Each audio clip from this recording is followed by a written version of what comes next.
Welcome, everyone, to my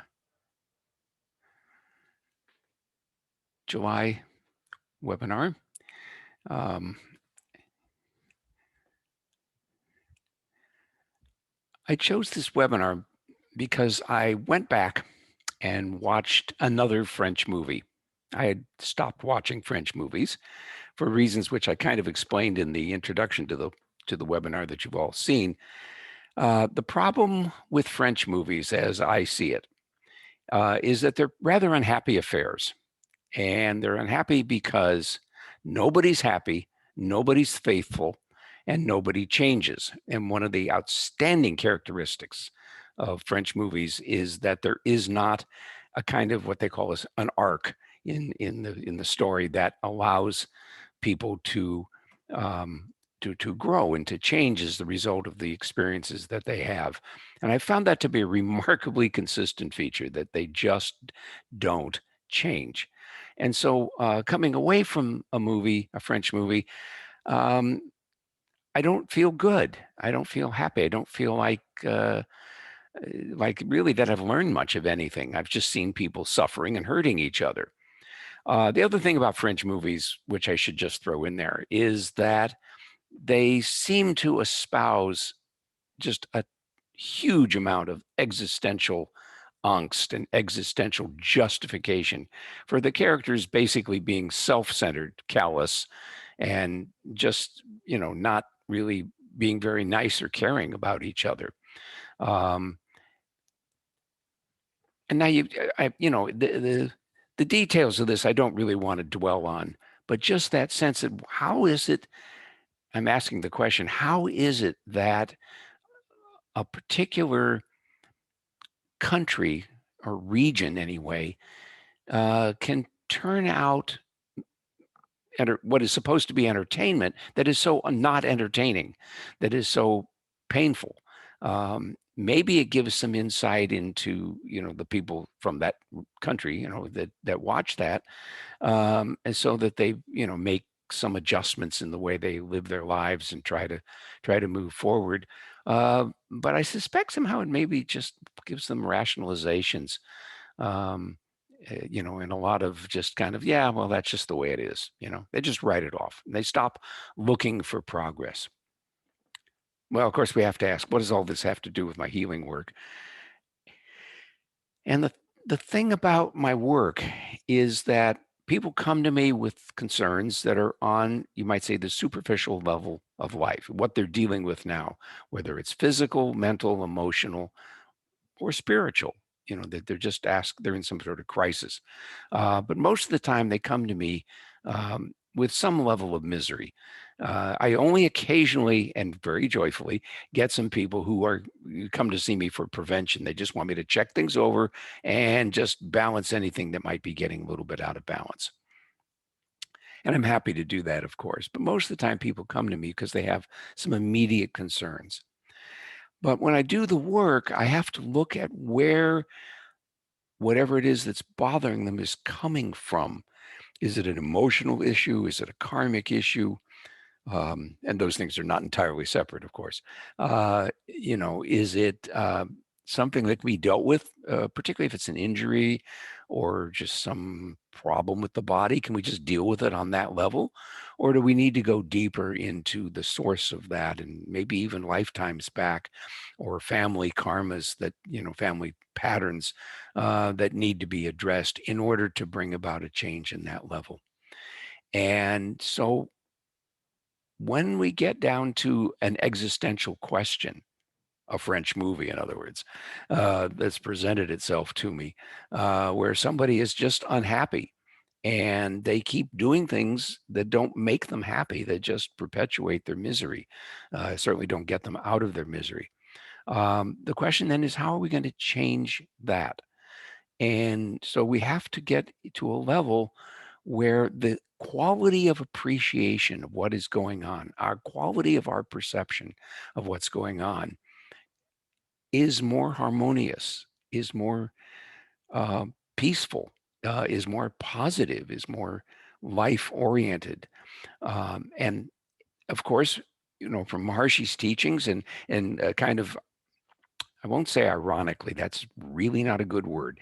Not surprisingly, recordings of Maharshi that I've been hearing over the last month have very much spoken to this question, very much spoken to how we get out of suffering and into a level of happiness. And of course, the answer is we transcend, we move to that level.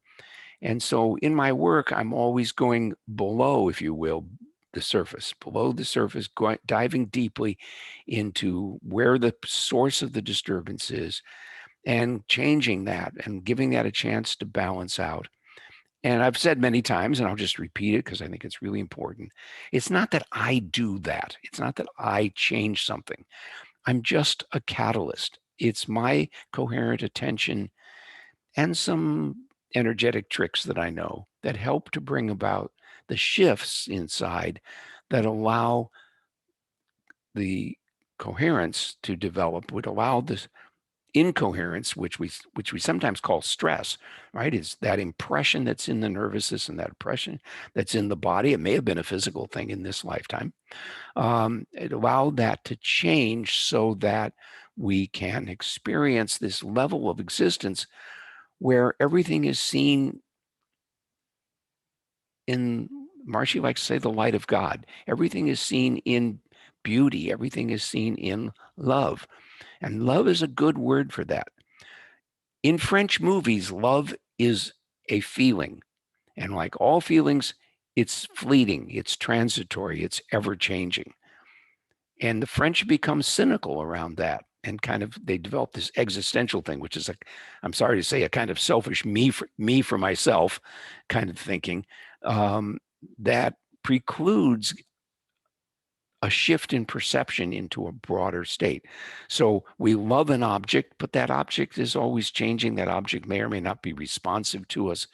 And when I say an object, I mean another person or a pet, or it could be a building or our wealth or whatever it might be, usually something material.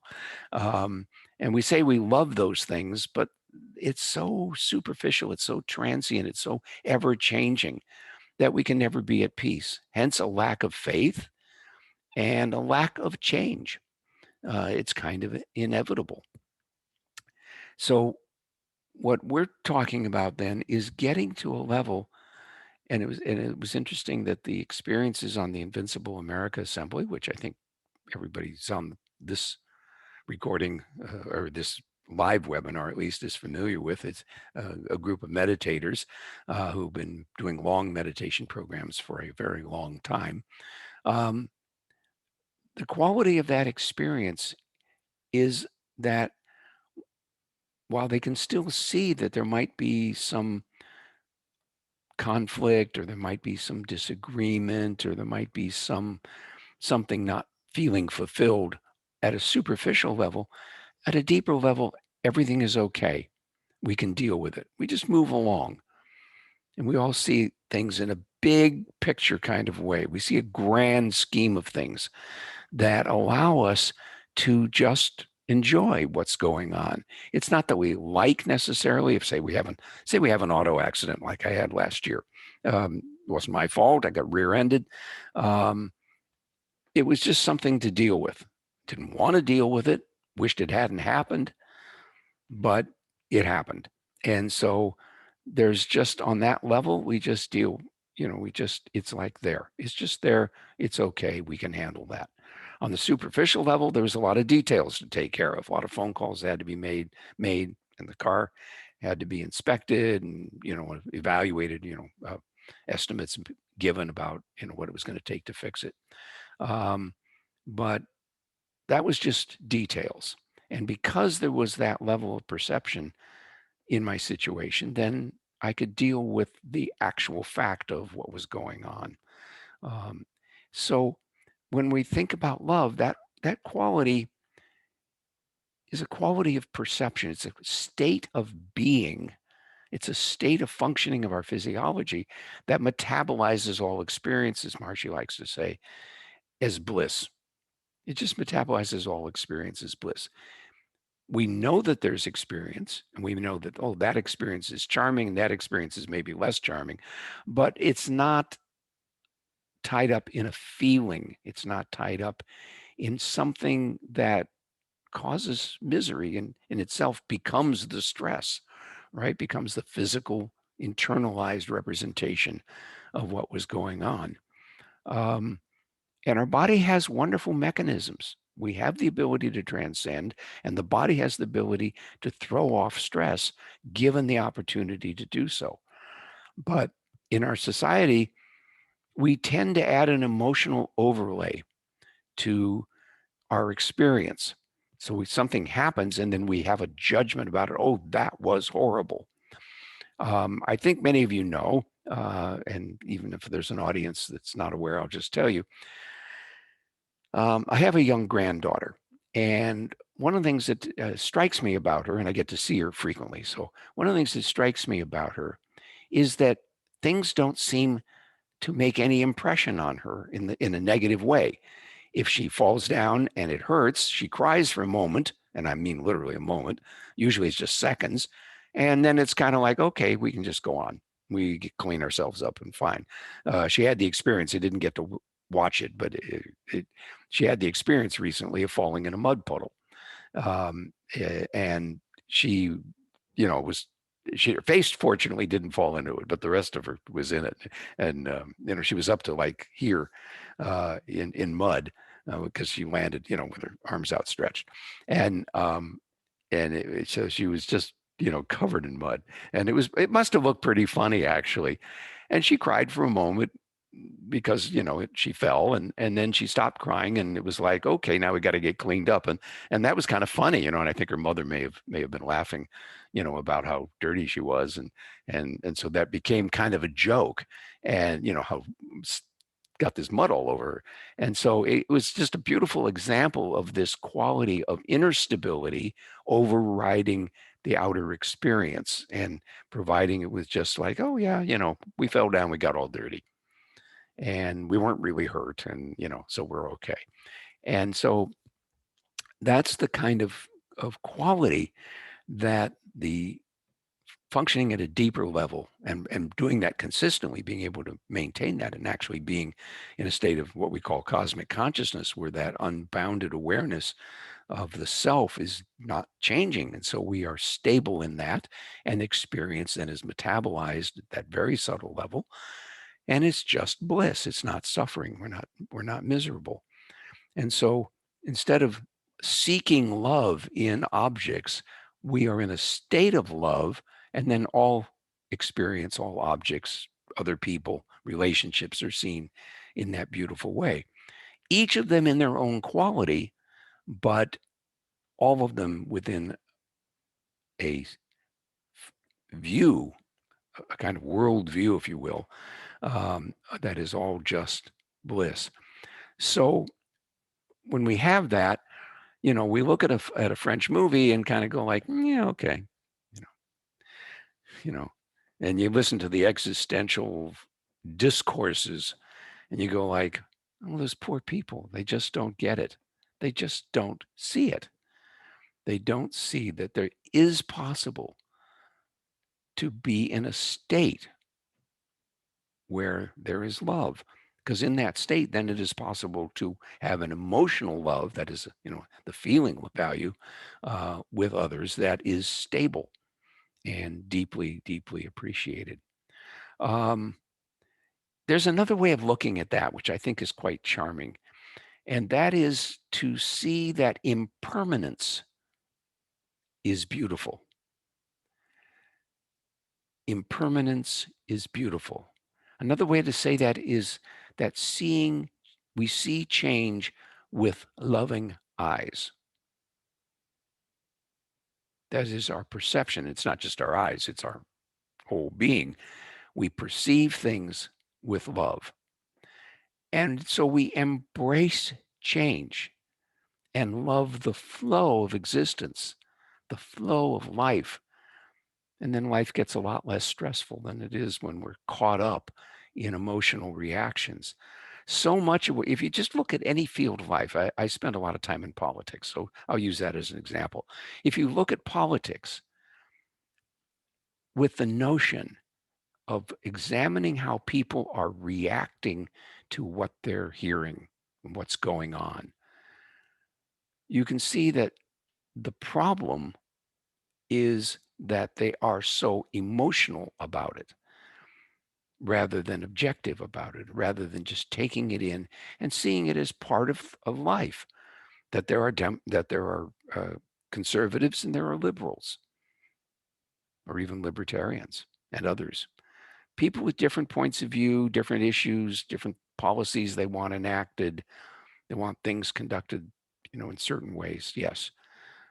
But they all are part of a spectrum. They're all part of human existence.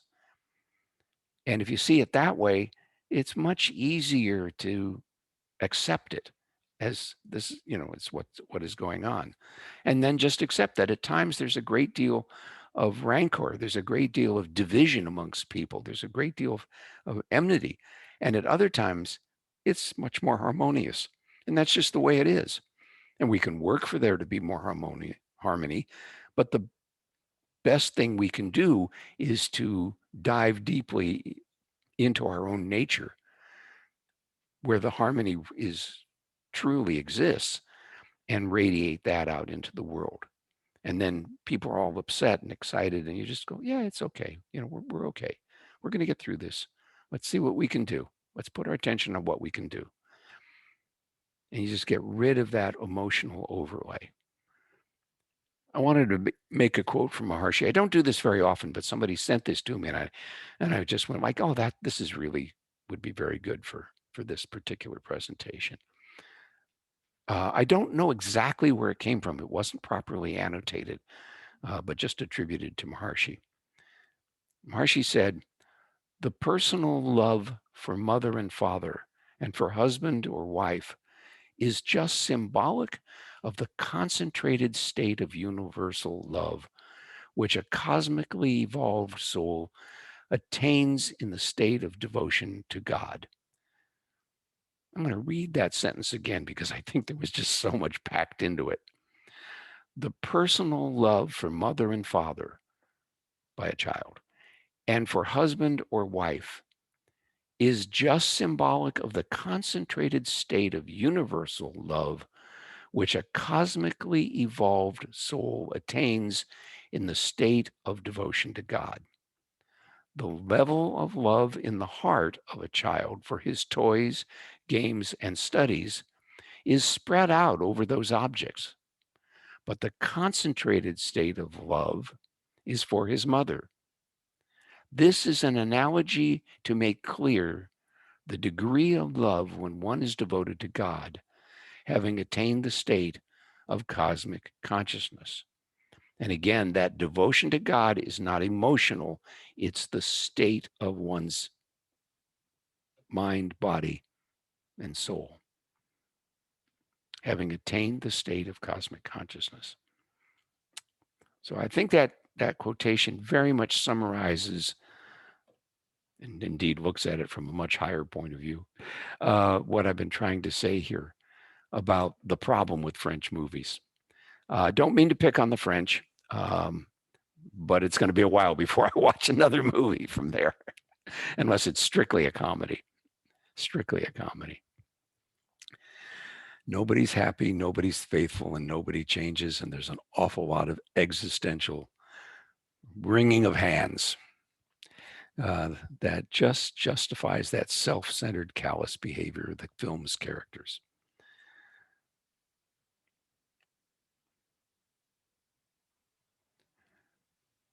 I've been watching another um, series actually on Netflix. It's not a movie, it's a series.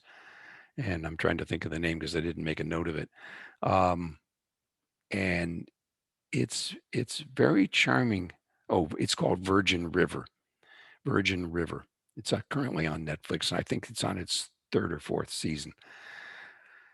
And the quality of relationship in that movie is just delightful. Each person is quite a character. It's almost an ensemble cast, although there's definitely lead characters. But you get this sense of it's a look at a community, um, and each of the characters has their own particular nature. Um, but there's this sense of interconnectedness and this sense of everybody belongs, that is just really beautiful in that. So if you need something to uplift you as opposed to depress you, uh, you might watch Virgin River. It's not without conflict within it, but it's all handled. It's all handled. Um, okay, I think that's what I want to say um, about this topic tonight. Um, I'm open to any questions if anybody wants to put something in the chat. There's a comment. A lot of people like horror movies. Um,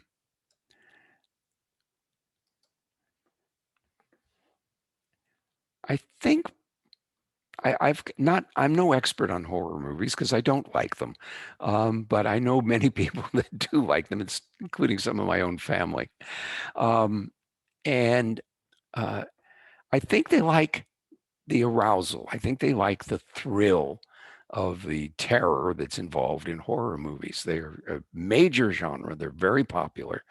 If you look at lists of movies in theaters or on Netflix or any other streaming service, they comprise a pretty large subset. And I think it has a lot to do with just the excitement. And I notice in other genres like action adventure, I watched a Black Widow, Marvel Comics movie this last weekend, and I can watch that kind of movie even though it's really intense and there's all this action and oftentimes a lot of one-on-one personal violence. But I can watch those kind of movies because they're strictly fantasy. There's no sense of that's real. So I see a thing and it's like, yeah, it's done. As I said to somebody, I can forget a movie like that by the next day. Um, which is not to say it doesn't make any impression, but it doesn't make much of an impression. And I largely will forget the details of the movie. Um, and so I think that watching horror movies is very much the same kind of experience that people watch them and it's exciting and it's like an experience and then it's over. You can walk away without a great impression. Yet another example of that I can think of because I had one of my daughters really liked amusement park rides and would go on any ride, no matter how intense. And as I watched her and others, I realized that you can divide people. You can divide people who ride on amusement park rides into two groups: those that have good color and those that come off the rides green. And the ones that come off the rides green are not likely to go back right away. But the ones who come off with good color are very serene. They look really calm after, say, an intense roller coaster ride or any of the myriad of other things. And I know lots of people who will see a ride that I look at and I go like, no way you're going to get me on that thing. And they go like, I got to do that, even though they've never done it before. It's like they have no fear and they don't get dizzy or anything on the rides. They can do these kind of things. And I don't understand that, but they seem to enjoy it very much. But I notice when they come off, they're very serene. And I think that may be true of horror movies and others where they go like, oh man, that was intense. And it's really nice. So somehow there seems to be bliss that comes out of that kind of experience. That was a great question. I hadn't thought about that. Any other things you can put them in the chat, but otherwise we'll wrap up this session. And there will be another one. We're going to do a group clearing session here in a few minutes for those who are with me tonight. But there will be another webinar on August 10th. August 10th. So save the date, and I will send out announcements by the 9th, I'm sure. No, I tend to be late, but this month I wasn't. Did you notice that? I got the announcements out in a timely manner. So very good. So we look forward to anybody who happens to watch this on YouTube or anywhere else to join us next month. And I'll pick a topic between now and then.